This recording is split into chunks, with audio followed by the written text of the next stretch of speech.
Okay, so this is my very amateur video on the XMaxx Ultimate. I've had this for about 6 months and I thought I'd put this on because I've learned a few bits. I'm sure if you're watching this and you've got experienced RC skills, this will be very basic, but I just wanted to share my experience with the XMaxx because, you know, people say it's the absolute, well, some people say it's the absolute ultimate RC car, but I wanted to say, yeah, I absolutely love it and I'm very happy that I got it. But there's a couple of bits that I'd probably maybe mention that maybe you may be aware of or may not be aware of, or I don't know if Traxxas ever watched this, which I doubt they would, but some feedback as to maybe some design issues that they've got. Not that I'm a professional, but it's just my observation. I do the bashing, so bashing is what I learned is what you do with RC cars. Now, I used to have RC cars as a kid. I'm way above kid level now, but yeah, got back into it because my partner's brother, he got into it, so we've got a little RC club going. Absolutely love it, highly recommend it. It's great. The cars do break, everything's gonna break, but there's so many parts, especially with Traxxas, that, you know, it's part of the hobby to replace the bits, and when you do it, you sort of get into it. It's not all that complicated, and it really does, you know, it's frustrating on the day, but you get a story and sort of, you know, it's nice to do the work. It gives you a real feeling of accomplishment. For me, I've got a setup. I've got the Bigfoot wheels on. The Ultimate tires are a bit different to this. I sold them, I just got rid of them. I'm old school retro. This is where I'm at. Absolutely love these. I've got a Traxxas stand which rotates and it's good for dropping the truck on. Highly recommend. I mean, it's all a bit expensive, but you know, it's worth it. Basic Traxxas mat, basic Traxxas tools, bit of GT85. Some people might not agree with that. It works for me. Just the standard setup really for the Ultimate. I put this on, which is like a cover. It's like a, I don't know, I always say it's like a first RC car I've ever had that wears pants. But it's actually really good. You know, you just, it doesn't overheat. I'm running it on a 6S battery system, I believe. I think you can run it on 8S. 6S for this Ultimate is just massive for me. It's super powerful. I don't think I'm going to go to 8S. I know it can run 8S batteries. If you don't know, it just means it's the more powerful battery, I guess you'd say. Just taking the pants off so you can see underneath. Yeah, but you know, you're putting a lot more force through the vehicle if you're running 8S. You're putting a lot more strain on the pinions. You're putting a lot more stress on it. So I just like to sort of cruise on a 6S, and it, you know, bloody hell, it can just fly. And you send it on 6S. You know, I'm getting, I don't know. My partner Lily, if she decides to edit some of these videos, I might put some of the jumps in that we've done. But crikey, this thing flies. And it is so powerful. Anyway, back to the point. So let's get on to the topic of what I wanted to discuss. So bashing, the shocks have been pretty good. You know, like I say, I'm an average basher. I'm not really sending it. You know, I don't go full whack. I like to use pump tracks. I find they're really fun. Rather than skate parks. Skate parks are a little bit perhaps for smaller RCs, I find, and they are unforgiving. It's concrete everywhere, and the ramps are really quite steep, whereas pump tracks are kind of designed for bigger wheels, bigger sort of trajectories. So they kind of work, certainly for the XMaxx, I find. The shocks have been good. These are the sort of aluminium shocks with the Ultimate. You know, you get stuff where the springs kind of rub on the shock mount, which is a bit heartbreaking because you always want it to look absolutely immaculate, because they do really look nice before they scratch up. But I guess it's part of RC, and you just gotta let it go.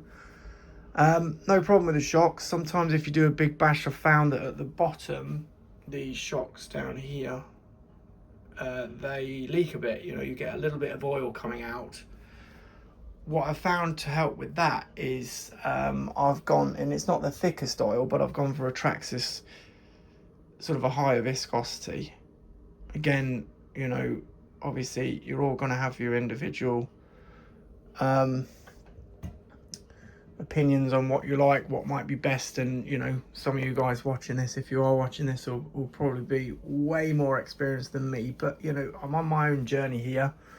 I'm enjoying it. I've thickened up my shock oil a little bit, and with that I've not found any more leakage coming out the bottom. I checked online and apparently it's not unusual and it's not bad. It's just a couple of little drops sort of leaked out, and I did bash pretty hard that day by my standard. So and the shocks seem fine now. So that was that with the shocks. The next point I wanted to mention is the body. Now I'll just drop it on here. That's the ultimate shell. You know, it looks all right. I'm actually going to get the Bigfoot shell because I'm old school. Bring back the 80s, I say. And with these wheels, which are not the exact Bigfoot ones, they would be white inside, but these are the only ones I could get hold of,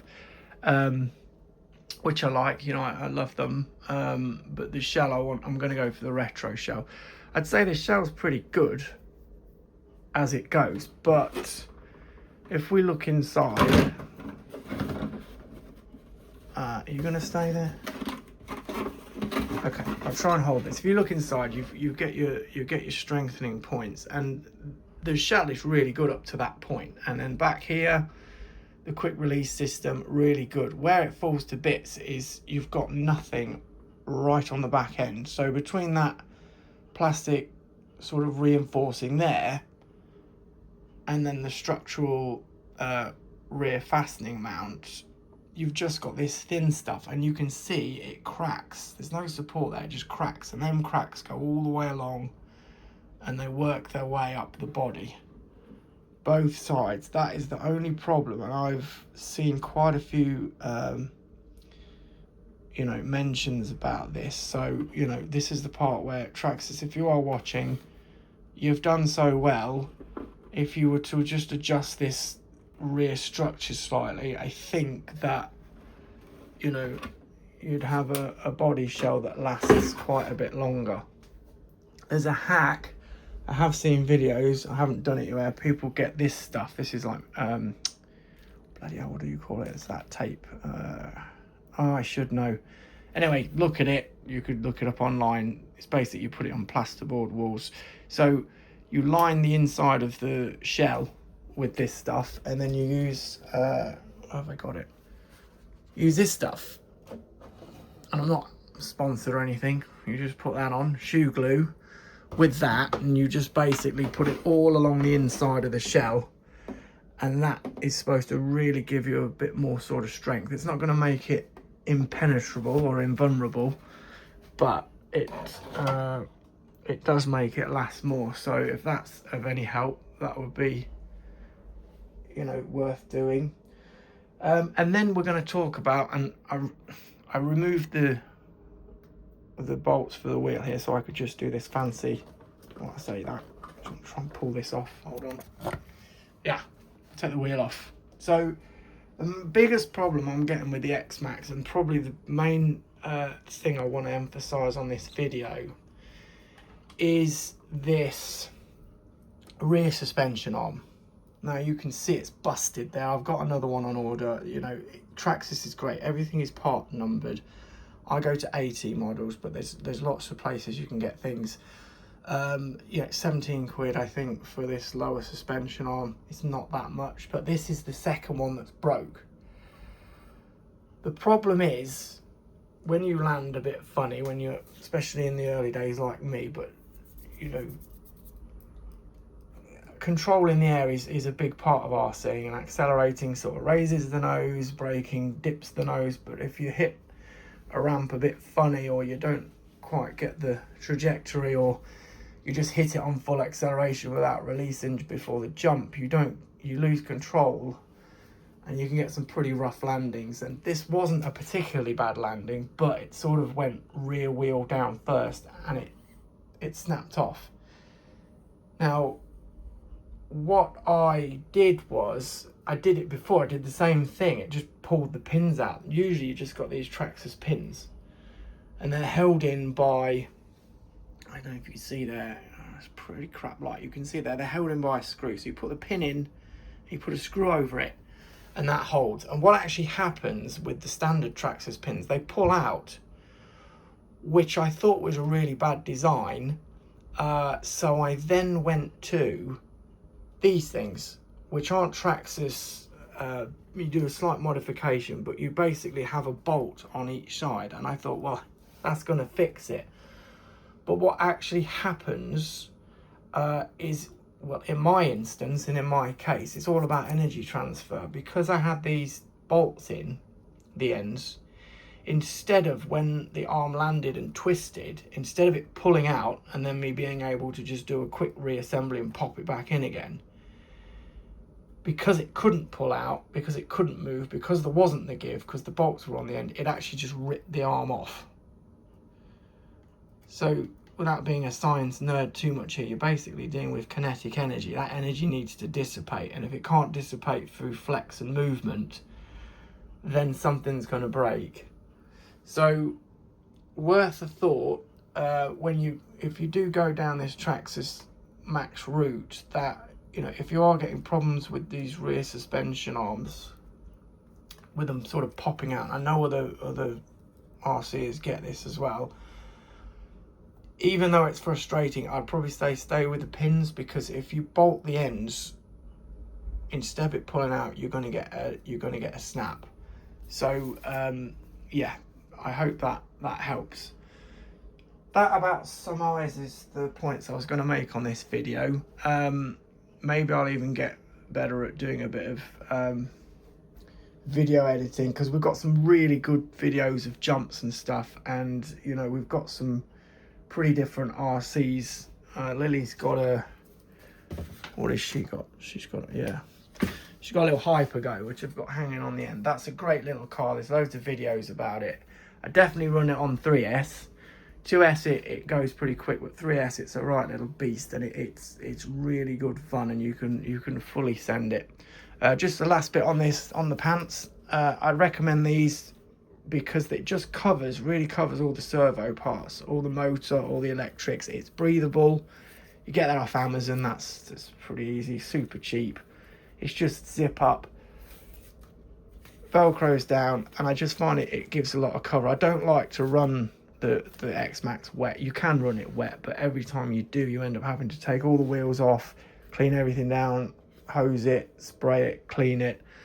So I try and run it dry, but even dry, this has protected it so well, so I highly recommend that. Aside from that, just a little note, other things that have happened, just lost screws and stuff, like in the bumpers. Things sort of pop out and stuff, but you know, that's been pretty solid all the way through. So the chassis, the frame, the general design of the X-Maxx, absolutely fully recommend it. Very happy. Hope you found this video helpful. Thank you very much for watching. Take care.